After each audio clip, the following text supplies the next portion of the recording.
ეკომიგრანტებისთვის საცხოვრებელი სახლების მოძიების მიზნით სამინისტრომ განაცხადების მიღება დაიწყო. საქართველოს ოკუპირებული ტერიტორიებიდან იძულებით გადაადგილებულ განსახლებისა და ტოლთა სამინისტროსთან ერთად რეგისტრაცია აჭარის ჯანდაცვის სამინისტროშიცაა შესაძლებელი.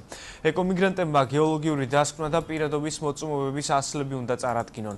20,000 ლარის ღირებულების საცხოვრებელ სახლს სამინისტრო 90 ოჯახისთვის შეიცავს.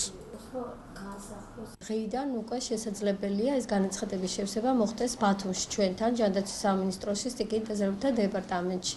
ამისათვის საკმარისია ეკომიგრანტებმა წარმოადგინონ გეოლოგიური დასკვნები, პირადობების ასლები ყველა ოჯახის წევრების, ასევე იმ შემთხვევაში თუ კი ვინმეს ოჯახში ყავს მუდმივად მწოლიარე, ქრონიკული დაავადებების მქონე პირები, ან შეზღუდული შესაძლებელი უნარიანი პირები, შესაბამისი ფორმა, ასი და სამედიცინო ცნობები მოიტანებენ ადგილზე შეუერთებთ განაცხადებს გადაიგზავნება საქართველოს ტოლთა და განსახლების სამინისტროში მისი შემდგომი კომისიაზე განხილვის მიზნით.